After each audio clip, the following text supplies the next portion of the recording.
Welcome to the Sex, God, and Chaos podcast, a conversation built to help you address the mess, connect the dots, and defeat addiction. Doing your work matters because if nothing changes, then nothing changes. Life is tough and we're here to help. I'm your host, Ben Derrick, and as always, I'll be joined by Roan Hunter. Let's jump right in.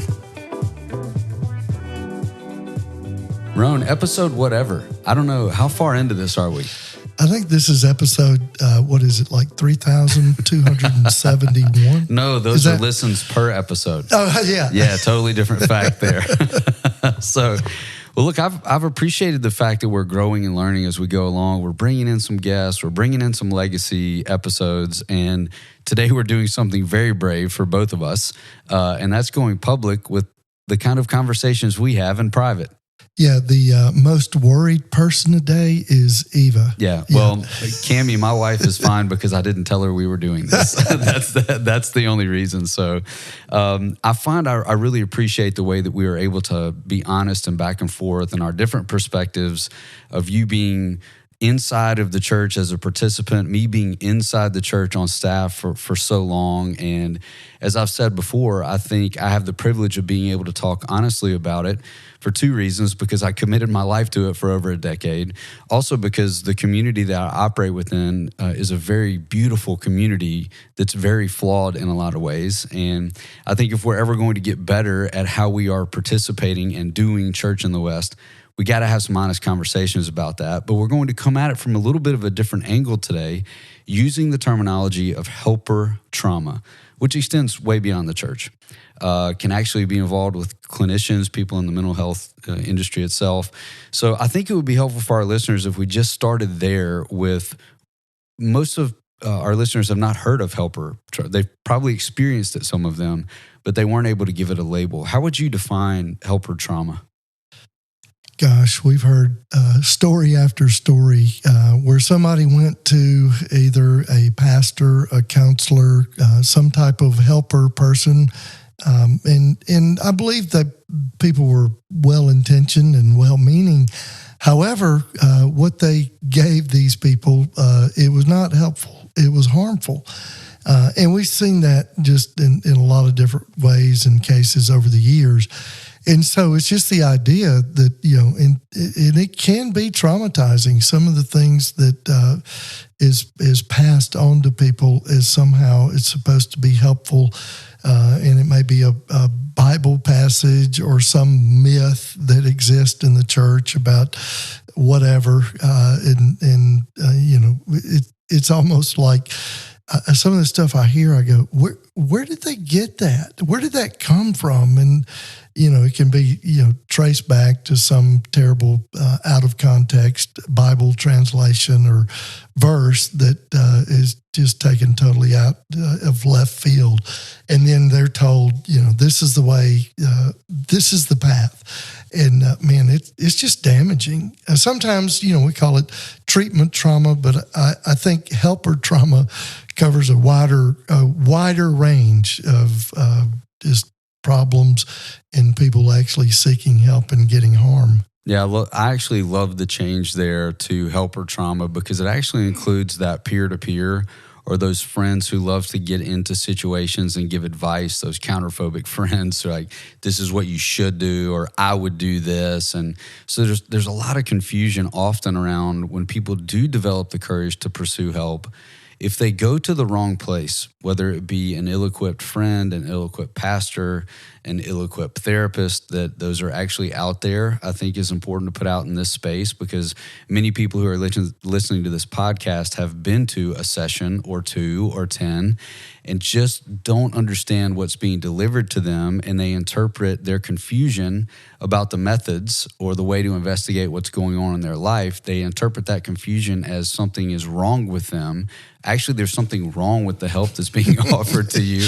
Very wrong. But there's this implicit level of trust when it comes to counselors and therapists and pastors, or especially people in our friend base that are older than us. You just kind of assume, well, they must know what they're talking about, and then you layer on that it's your best thinking that's gotten you here. Mm-hmm. And which is a favorite thing for ill-equipped people to say, then we've got a real problem that our desire through this episode is to help people be set free from that, not from a cynical point of view, but from an informative point of view.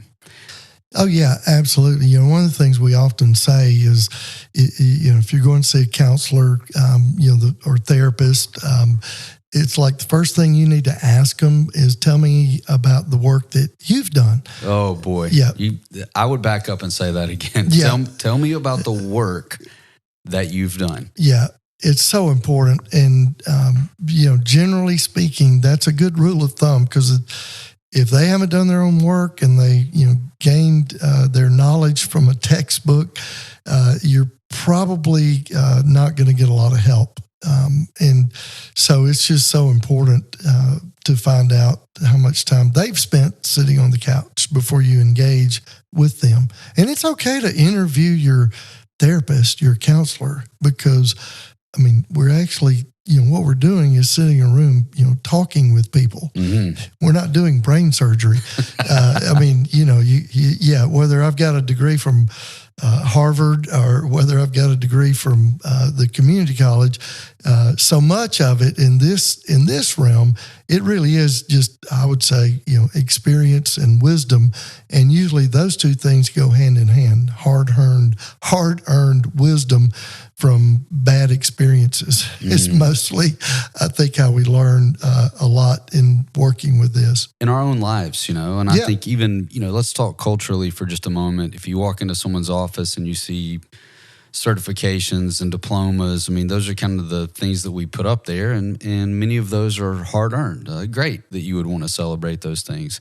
They can be a little bit of a smokescreen, though, for someone who is very highly degreed and still very deceived about their own station in life and doing their own work emotionally, not just intellectually. And that's kind of the root of what you would need to sit with someone in a room to help them process what's going on in their life. Often I see that the facts of whatever has brought them into a session are pretty clear. We're not very confused about the facts, maybe some, but predominantly what they're needing help with is processing through those facts at an emotional level. You talk often about fact, impact, and tract. That impact piece is so very important because the facts are usually pretty known. Maybe not completely known if we haven't done a full disclosure yet. But the real trouble comes in, I think, when we start to pretend to be something that we're not. That's where the helper finds himself in a lot of trouble. Yeah, and so often, the first line of defense is, as you well know, because you were in the role, people want to go talk to their pastor, their preacher, their priest, whatever faith denomination. Most of the time, that's the first person that they want to go, talk to, and. Certainly those guys, I certainly respect, and I know that's not an easy job. It's a hard job, no doubt. However, it's always wise to kind of, like the old Dirty Harry movie. See, I just made another old man reference, didn't I? This is Clint Eastwood, if people want to Google. Clint Eastwood, okay. old movie, where he just looks at the guy and says, a man's got to know his limitations.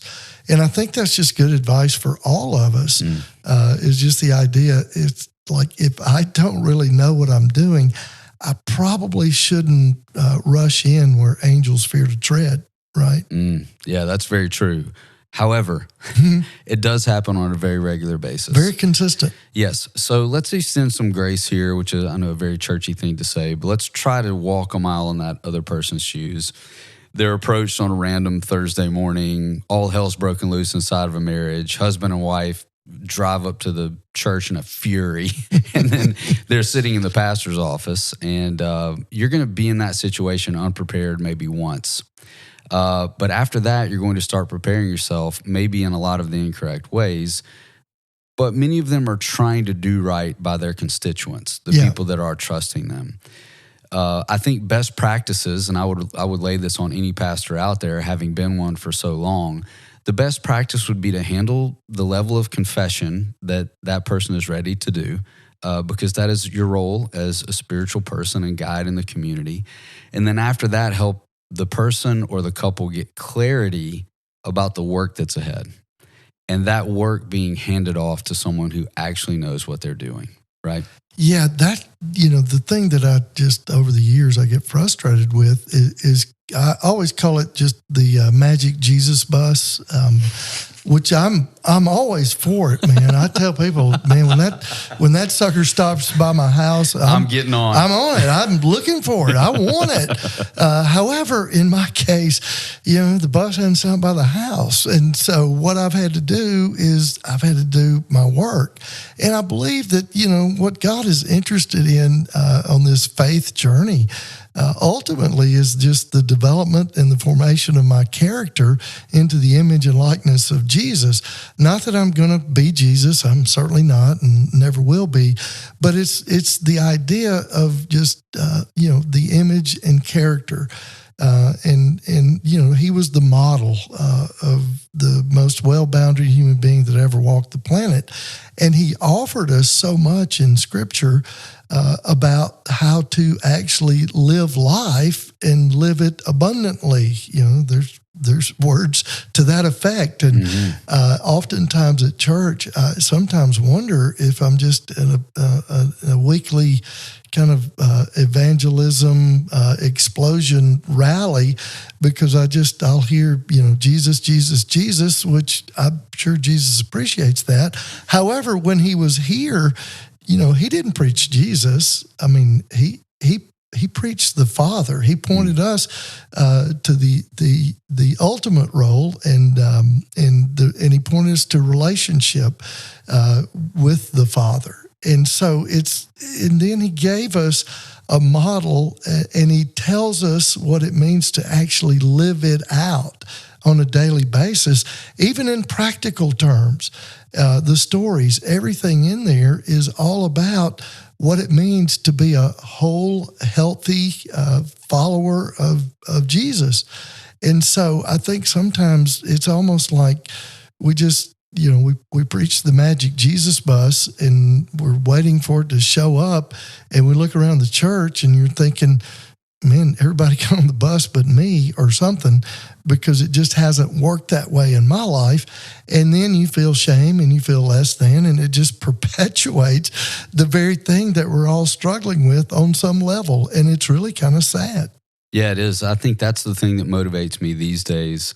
Not that I want to be the reformer of the Western church, but I do want to reach in there and help men, grab men specifically that are walking into these gatherings just anesthetized and have very low expectations because of that very thing that you're talking about, unless they wander into a community where a pastor has done his work and is willing to talk about emotional health, is willing to talk about his failures, is willing to talk about the difficulties in his marriage, or how his family was silent around sex and he's perpetuated that inside of the community because it's a difficult thing to talk about. And everyone's having sex, but nobody's talking about having sex. So this is a bad scenario, right? And especially sexual brokenness. So I think that's the thing that's really driving me these days to discuss this as honestly as possible, because I believe if a man soldiers into a church parking lot and walks through those doors and he doesn't receive something that he needs, we've missed a really large opportunity.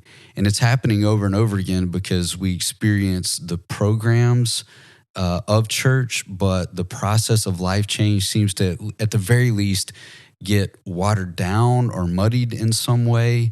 And then when that man, out of desperation, seeks out that pastor, and it's a pastor who hasn't done his work. And let's just talk about this for a moment. I believe I went to one of the finest institutions to prepare to be a pastor that there is at Baylor University. We did not have a single opportunity in an education setting to talk about sexual brokenness. Not one. Yeah. Well, what did I meet when I went into the church? Sexual brokenness. I'm like, whoa, nobody got me ready for this, right? And I was also allowed to get a job at a church, to get a job in ministry before I really fully knew myself or had done my work, mostly because I hadn't been challenged to do so. I had learned how to participate in church, but I had not learned how to participate with my own story. Yeah. And man, that's so, that's the case most of the time. And if you haven't done your work, you're not even going to know what the work is. And then we're going to be unaware, our false self is working for us because somehow it sounds good. God has called me to ministry. And boy, it's kind of the Christian version of virtue signaling on the woke side. We can throw that in there. Okay. I'm virtue signaling because God spoke to me, called me. And the reality of it is, I think, in just years of kind of walking this faith journey and seeing, so many different things along the way, but it really, the whole faith journey is really the idea of moving towards wholeness. And it's like, I want to be emotionally whole and relationally skilled. And those things are things that you can learn, learning how to regulate emotions, not just kind of putting a spiritual Band-Aid on it. And there's just so much to it. And Jesus talks about it all the time. Even the go and sin no more that's like go and you better be ready because it's going to be hard. Oh, yes. Right. It's sitting there waiting to devour you. I mean, this is really intense language. He asked individuals, one man in particular, 38 years of paralysis. Do you actually want to get better? Can you imagine? Stupid question. Walking up to someone in modern society who has experienced physical disability and asking them, do you really want to get better? Man, it's kind of rude. Extremely rude. Yeah, can we say that about Jesus? Yeah, of course. He was rude all the time. That's why I love him. He was very opposite. He was the very opposite of Ned Flanders, but that's the picture that people have him. Mr. Rogers. Mr. Rogers. My favorite Jesus. So he circles back around to this man later on and he says, hey, you're looking well, after he heals him. Hey, you're looking well. Make sure that you don't sin anymore or else something worse may happen. Yeah. That's a big warning, right? And I think you and I have both been, let me correct that. I know that you and I have both been accused of being extremely hostile towards the church. And I'm not using this podcast as a platform to correct my reputation, but I would say I think our honesty is confused with hostility. Yeah, I always say I've been involved in church since the day I came to Jesus, literally.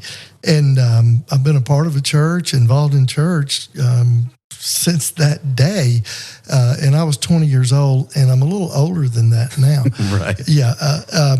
But I always say, I believe that part of our call as followers of Jesus is certainly speaking into things that need to be spoken into inside of the church. And I tell guys all the time, man, we need to be throwing rocks through the stained glass windows from the inside, not the outside. Right. I want to be a part. I am a part and will be a part. And even St. Augustine, God forbid, we quote St. Augustine, the Catholic, first of all. Oh my gosh. But Augustine said it, he said that the church is my mother and she's a whore. Don't write me, email me. Google it. He actually said He said that.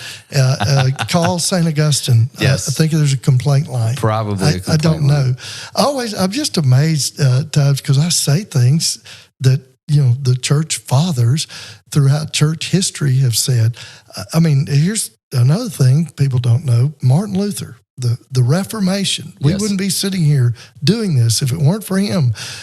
Martin Luther, he gave seminars and to teach sailors how to cuss. It's pretty amazing. Interesting. That,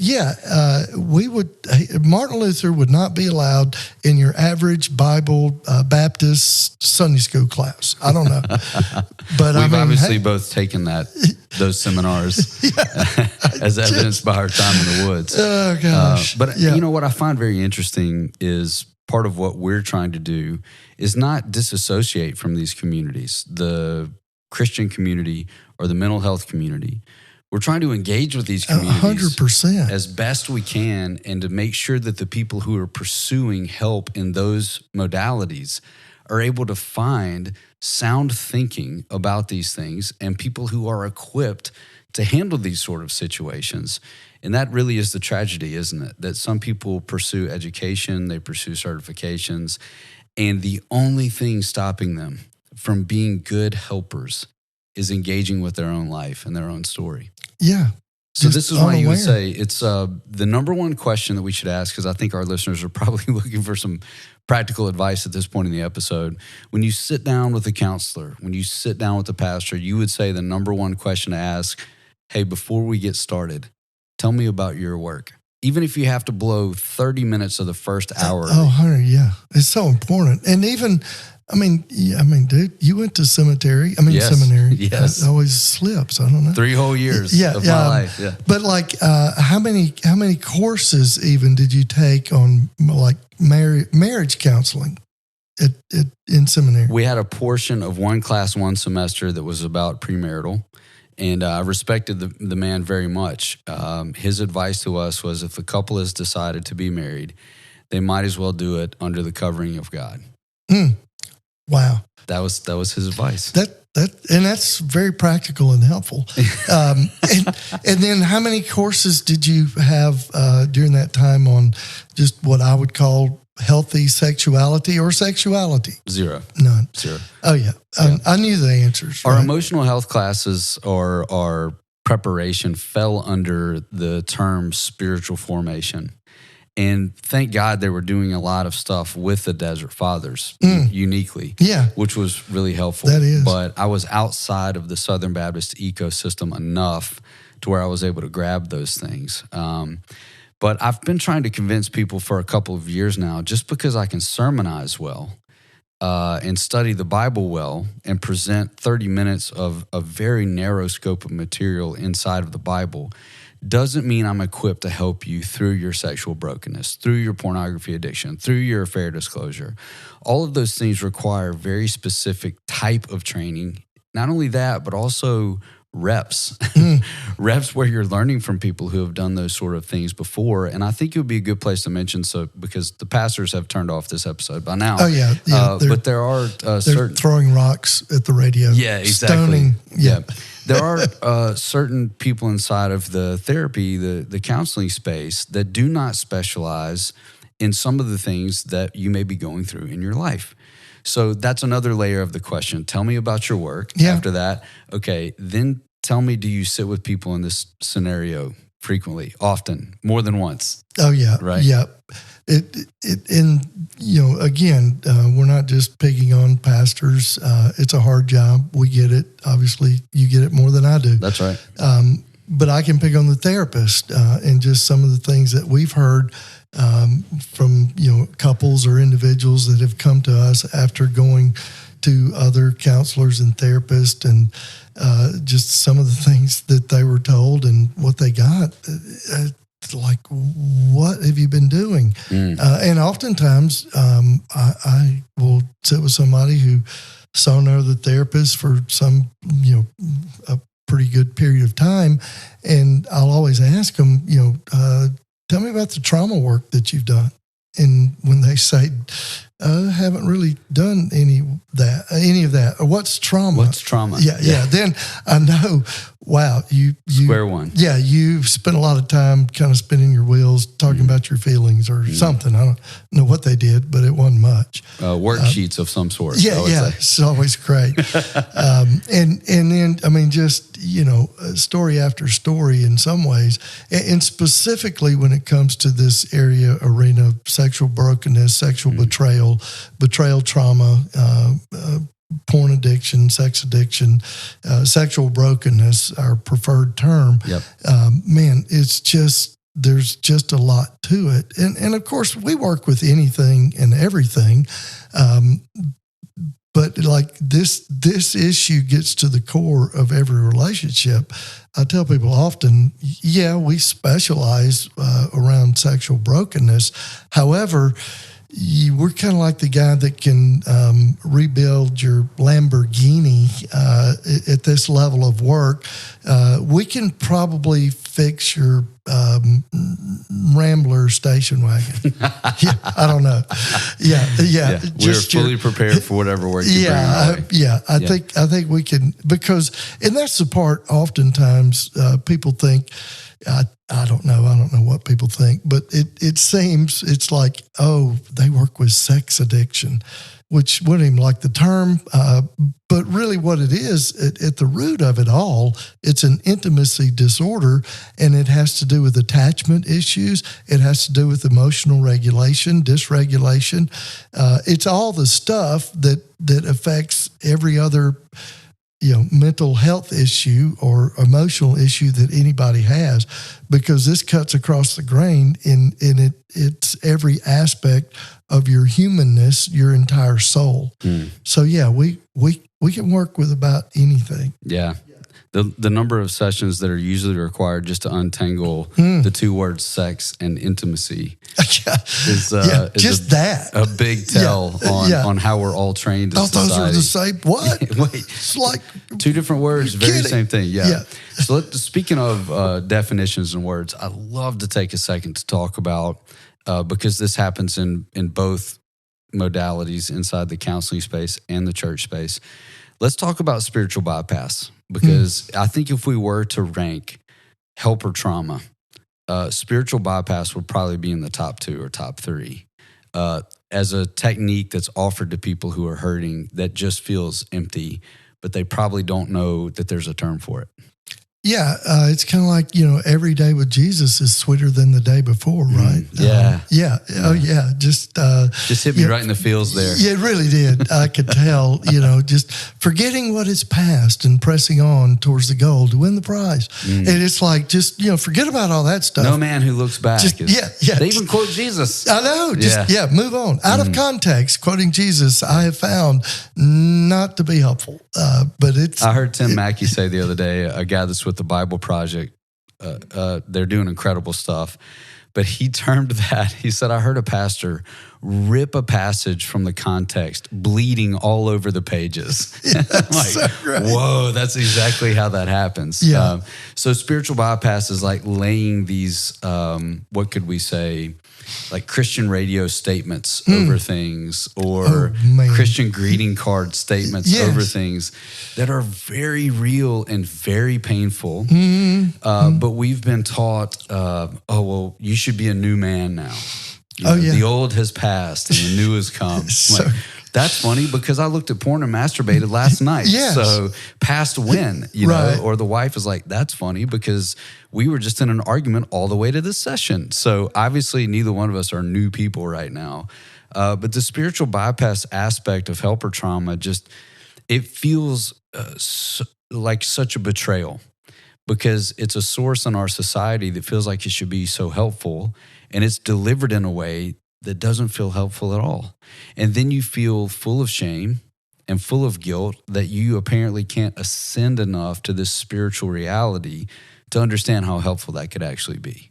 Yeah, and it perpetuates, what we call kind of our core beliefs, which typically, that's the toxic shame. And we've all formed these, a belief system about ourselves.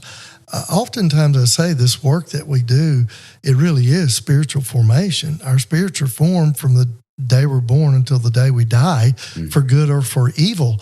And so these things that happen in our lives, these experiences, these circumstances along the way, we come up with a story, and it turns into a belief system about me. Because especially when we're little, we're narcissists. Hopefully we grow out of it. Some people don't. Right. But those belief systems begin to form, and they're things like, I'm not enough. I'm inadequate. I'm insignificant. I don't matter. I'm on my own. I'm alone. And then we grow up and become big people. But that false belief, those lies, the accuser of the brethren, the father of lies, we do have an enemy. He's real, and I believe he plants those shame core messages in us, and he goes back home to Las Vegas because that's where he lives full time. He's got a townhouse in New Orleans on Bourbon Street. Loves Mardi Gras, but it's like, man, the shame is now at work, and the shame is what drives us into our distress reduction behaviors. It's the thing that we are seeking relief from in our illegitimate coping mechanisms. And if we don't begin to get to the root of why we are doing what we do, well, guess what? We'll live life by the directions on the shampoo bottle, as I always say, lather, rinse, repeat. I find it very appropriate at this point in the conversation to talk about the tactics of the enemy of mankind to the Christian worldview used on Jesus himself in isolation in the desert were a bastardization of the sacred text. That's exactly what was happening. It's the same thing. The temptation to spiritually bypass, right? And thankfully with Jesus, it did not work, but unfortunately with us, it often does work. So how we see this practically work out, just so our listeners can wrap their head around it. If you sit with someone, helper, whatever type of helper they are, and they begin to talk to you about God the Father, and he's a good father. He's our good father. There's a song that I've heard in church a few times about that. But if my relationship with my father was absolute trash, and my father is the main person that I'm looking to early in life to try to determine if there is a God, what that God is like as a father, maybe we should talk about that before I start throwing Bible at you, and before I start talking about God as a father and punishment and consequences and all those things, because the paradigm through which I'm feeling and seeing those things is my relationship with my dad. I mean, I think most of us, male or female, need to spend a lot of time trying to figure out what part of our parents have we actually layered on top of the idea of God. So if you too quickly rush into, well, let's roll through this story and let me throw a Bible verse at you that talks about, whatever you ask or imagine. And what the only thing you were asking or imagining as a child was a little bit of attention, healthy attention from your dad. And if I'm talking to you about God being a father, all that is very convoluted. And we need to take the time to kind of figure that out and learn each other's stories rather than just giving a prescription or giving a program, which most of us in the helper trade who have participated in the spiritual bypass, that's exactly what we're doing. Oh, yeah. There's a great book around just kind of how we project God on our Father. It's called Angry Conversations with God. Susan Isaacs wrote it. She was on the Seinfeld show. She was kind of one of those regular. She was on there pretty regular, and it kind of details her. Kind of certainly her story, her Christian journey, and it is hilarious. That sounds great. Rudy is the Christian counselor that she goes to see. Okay. And at the end of each chapter, it's kind of the transcript of their counseling sessions. It's hilarious because she's taking God to marriage counseling. Yeah, with Rudy, the Christian counselor. That's how to do it. Oh, it's so great. But spoiler alert, she figures out that like the God that she thinks she knows is really, she's just projected her father onto God, or God onto her father. And it just teases that out beautifully. And then the best part is like Jesus shows up every now and then, and he's kind of like surfer dude Jesus, the picture, the flowing hair, glowing, flowing blonde hair, Jesus. And he's kind of interested, but he's got this faraway look in his eye, kind of there, but not there. But he's cool. I think today you'd have to call him the gummy Jesus. Is that a gummy or two, right? Relevant. We'd call him, the relevant Jesus. Contemporant Jesus. Oh, boy, yeah. Well, what I find so interesting, too, is this really doesn't take anyone anywhere. Yes. It never works. No. But we keep trying it over and over and over again. So there's got to be a movement, I think, of people, and I would say we would love to be a part of that movement, that are starting more honest conversations about what it means to engage with your whole self, and what it means to allow yourself to know your story well enough that you can determine how to pace through the rest of your story without getting triggered, without having to ignore your trauma. That sort of work is often not going to occur if you just pick someone who has a place of status or position inside of a church community or even inside of a community. You have to do your work. If you were going to someone and you were going to get surgery, then you would probably look into that person and if they had done the surgery before, how it went, how many people had died on the table. Let's talk about this. Good question. Yeah, before I just go under this anesthesia and allow you to do work on me, then it's my job to take control of my care, you know? And then I think the larger question is, what is the end goal here? Is the end goal to be able to just chat this out with somebody and hear some stuff that sounds either clinical or spiritual enough for us to feel better that we've opened up? Or is the goal to live better, you know, to be better long term? And that's going to require a certain type of care.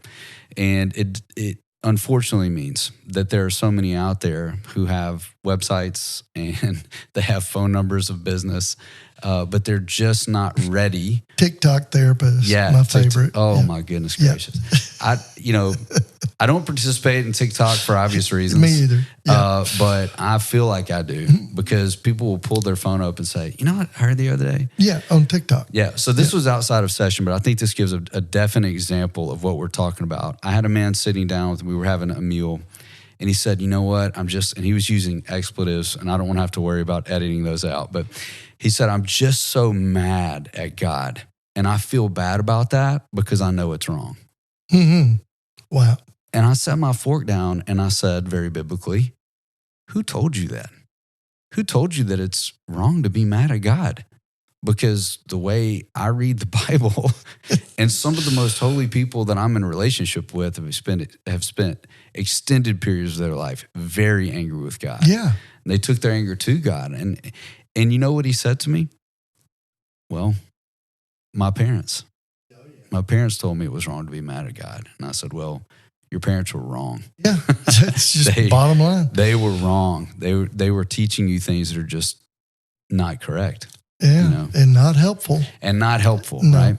So we're going after a picture of when we're pursuing help from someone, that someone needs to be equipped to engage all of these things: our sexuality, our spirituality, our emotional health, our interactions with traumatic events in the past, the ways that we've developed to cope with those things that may have been working that aren't working any longer. I mean, there's just a whole long list of things that need to happen. So if we're caught up just sliding Bible verses across the table, we're not really getting to the work. Yeah, and in my church formative years, now my church formative years started at 20 because I grew up in the Easter Christian denomination. We didn't go to church. Okay. Only at Easter, maybe. Yeah, and so I really, sometimes I'm glad that I did not grow up in it because I don't have the baggage that so many people do around what they learned and all the terrible stuff. I mean, it sounds like you're just generalizing. There's good, but it's often the bad that sticks, though. We got to be honest. It does. About that. It really does. Yeah. And so, but in my formative years of starting going to church, the person in church that was the Sunday school teacher or the Bible study leader, it was always the person that they knew the most Bible. They had the most knowledge. Mm-hmm. I mean, they quote chapters, right? Yeah. Wow. And, wow. Addresses. Yeah. I mean, it's like, whoa. But they were always the ones like, man, that guy, man, he's the man, however they said it. And I'm like, you always, because I get to know some of those people and I was like, wow, I don't want to be around you. I don't want you on my life team. However, when Bible trivia breaks out in the parking lot at Walmart, I want you on my team because I'm competitive and I want to win. Yeah. But man, would I ever even think about calling that guy for like some kind of help in a life situation? Mm-hmm. Absolutely not, because he's just going to throw a Bible dart at me, and it's probably aggressive. Probably going to hurt. It's not going to be helpful. So this is something that just comes to the top of my mind as we're having this conversation, but I've also found that the best helpers are often the most quiet about it. Yeah. That they're not the people parading around like, I am the medicine. We are the medicine. Yes. I've got the answer. I've got the answer. I mean, I understand that people have to market and you have to make a little noise so that people know where to find you. You've got to blow that marketing whistle a touch. But those that are making some of the largest, most grandiose promises usually do not have what it takes to back those up. So just something to be aware of. I know narcissism is a huge word in culture today, kind of like trauma. We need to break those down a little bit. Yes, we will. I don't mean to imply that everyone who's screaming loudly is a narcissist, but that usually is a touch of a smoke screen that someone might not have the chops to really help you through a difficult situation. Yeah, I kind of long for the day, I don't know, in church, we'll just use that, maybe in other places too, where it's like, man, you really ought to go, sit with Ben because, he knows how to do life. And, I talked to him and he really helped me work through some things. He's a guy that he gets it. He knows his stuff because he's done his work. What if that person was the one that was lifted up in church? Do you think things might be a little different? Perhaps, yeah. What's rewarded gets repeated. Yeah. And unfortunately, spiritual bypass has been highly rewarded, at least in the American South. Well, for our listeners across the pond, where we live, maybe a little bit different. But let's don't start on the holy grail of Christendom. The missionaries that get sent out overseas or something. Yeah. We have a huge listenership in Switzerland, by the way. Yeah, welcome. Thank you, all of you. We like Swiss. We like Swiss Miss hot chocolate. That's I don't right. know. Have microphones will travel. I know. Yeah, beautiful part of the world. All of our Swiss friends. Yeah, but it's like in our world, especially here in the South, the holy grail of Christendom was the people that get called to go on the mission field.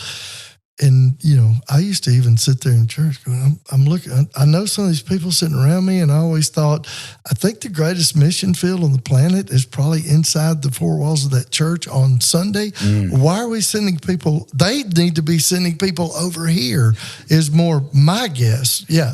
I don't know what's going on. We're the Americans and we're here to help. What are we exporting? We're exporting porn to the other countries. Oh, I don't know. Goodness. Sorry. Yeah, there you go. Oh, God. There went we've pissed 42 off 42 minutes. The pastors, they left long ago. Yep. They certain therapists, now the missionaries. The therapists, and now the missionaries. And now every American. Who have we got left? Yeah, every American. Oh, gosh. We'll talk about the movie Idiocracy. A book that we're rolling through, you and I recently, that we're rolling through, The End of Trauma. We ran across this, it's a paragraph, but I think it's worth referencing because it's pretty amazing. Yeah. Talking about the desired end state of engaging with the helper. It's a pretty comprehensive list. Yeah. The book, The End of Trauma, Dr. George Bonanno, probably pronounced his last name wrong, professor of psychology at Columbia. And it's one of those books that caught my eye because, in psychobabble world, everything is trauma. I feel like the herd of wildebeest running off the cliff. But somehow I look up and look around like, what's going on here? Because it's just, we've gone overboard. And I think in certain ways, it really kind of detracts, denigrates real trauma. And I've gotten to where I'm starting to differentiate between just emotional dysregulation and distress reduction behavior. A lot of what we call trauma is really emotional distress, not necessarily trauma. When your mother quit breastfeeding you too soon, that might not be trauma. Getting shot at, there's real. Right. There's just real trauma. Certainly different levels of trauma. It is. But and we've abandoned those levels to a large degree. Yeah, everything's trauma. And I believe it's certainly contributed to the victim culture. And in his book, he goes into some research around PTSD with around 9/11. And it's just, it kind of falls in line with how I was beginning to just think, man, we're off the chain with trauma, because he talks about two things that it takes in order to kind of overcome, to deal with real trauma: resilience and flexibility. When I talk about it, I always add integrity, because if I'm not living out of my integrity and I'm continuing to do things that are harmful to myself and others, I'm probably going to be traumatizing myself and others in my life. So it's important. But he in the book, he talks about, he did research, because there's more about resilience now. And so he looked at, popular books, media, academic journals, and came up with what he describes based on what he found in his research on resilience. And I love this list because, none of us are gonna do all of these, but so often it's like, what is the goal of this work that we talk about? What's my desired outcome? What am I after? Well, I think he came up with a pretty good list of what I believe an emotionally healthy, relationally skilled person would be. Okay. All right, so here we go. Resilient people are in control of their feelings, self-aware and mindful. They pay attention to their bodily sensations. They're tolerant of painful emotions, acknowledge grief, and are able to face their own fears. They practice self-care, self-nurturance, self-compassion, and self-respect. They are curious, and they have a good sense of humor, as well as a clear capacity for joy. They are optimistic, hopeful, and patient, but also tenacious and gritty. They have good problem-solving skills, set reasonable goals, take an action-oriented approach, and believe in their own abilities. They have a broad perspective, visualize resilience in their lives, and have the capacity to embrace change. When bad things happen, they write about them, find meaning, and identify as survivors rather than victims. They're able to transform adversity into opportunity. They're spiritual and religious, morally strong, practice thankfulness, and take time for solitude. They are involved in their lives, committed, and enjoy a sense of purpose. They have a clear sense of autonomy and control over their lives, but they're also altruistic, accepting, forgiving, and non-judgmental. They recognize their own limitations and admit their mistakes, and they help others, but are also able to ask for help when they need it. They are securely attached to their closest family members and friends, and they have supportive relationships with many other people. They also have good genes, and they exercise regularly. That's a pretty good list, I think. Yeah. So what we're working from here is, if you're looking for a good helper, they will check off a lot of those boxes. Yeah. Truly. Yeah. Absolutely.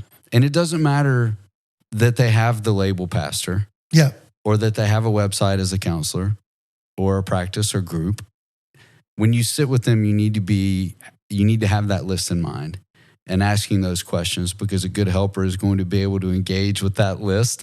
I can't tell you how elated I would be if a man sat on this couch and said, "Hey, I got a list for you. I need to just rank these 1 to 10. Tell me where you are." Yeah, but that'd be awesome. Yeah. This is going to be good. I love this guy. Yeah. So looking for a good helper, they will at least be participating in all of those to some degree. Not arrived, right, but participating. Yeah, right? Just even an awareness of those things. Like, what's the desired outcome in the work that I'm doing? I think that's kind of a good list of where we're all headed. Yeah.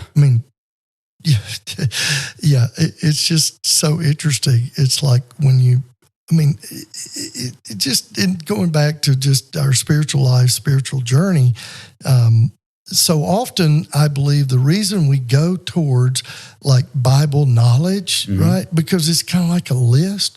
Just give me a list. I can check off the list, right? Top 5 things I need to do. If I can serve, I got some Bible knowledge. I'll show up for the prayer, whatever all that stuff is. Camo breakfast. Yeah, I don't know, whatever. Man, I can check it off my list, right? And it's like when when we talk about the fruit of the Spirit, right? The fruits of the Spirit.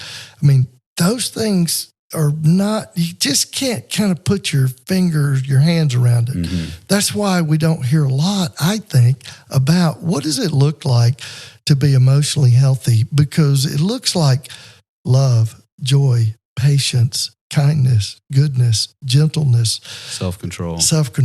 And okay, so if I were to ask you, so Ben, tell me what gentleness looks like.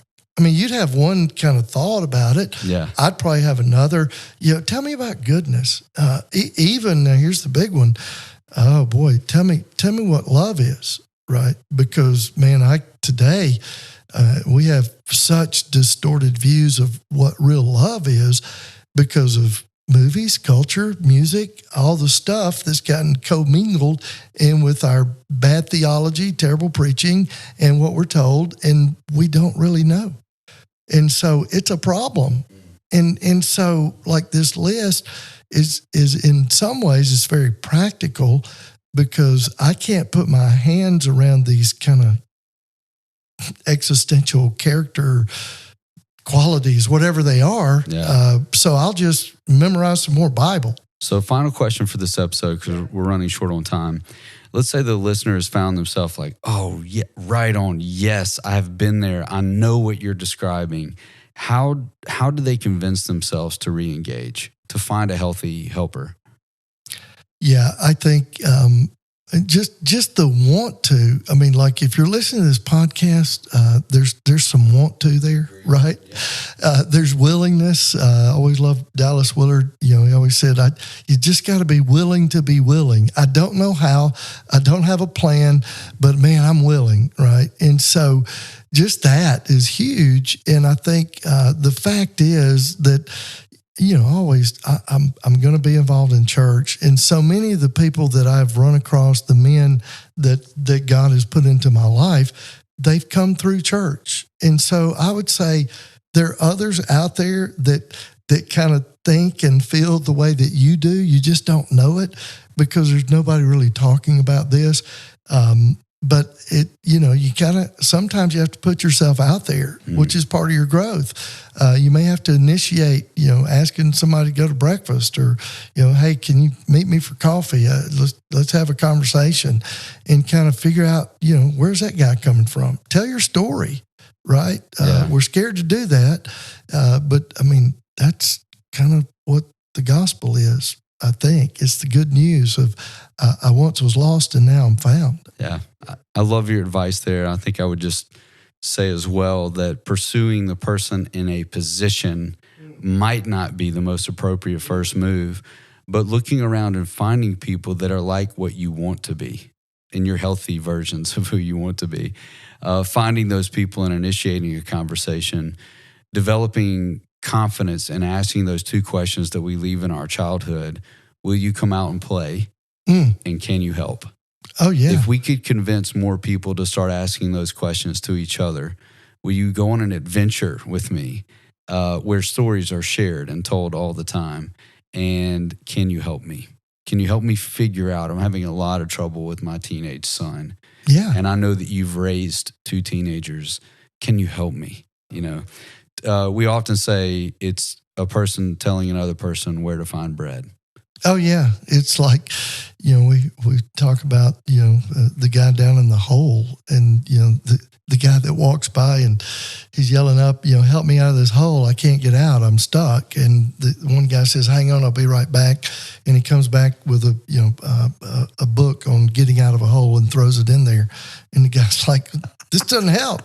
And then the next guy comes by and he's like, help, get me out of the hole. And the guy goes, hang on, I'll be right back. And, he comes back and he's got some hiking boots and he throws them down the hole. And the guy keeps going and he's like, wait, this isn't going to help me. I got boots on. And then the next guy comes by and he's yelling, help, I'm stuck in this hole. And this guy looks down the hole, hears him yelling, and this guy just jumps down in the hole with him. And the guy's like, What? Why? Now we're both stuck in the hole, right?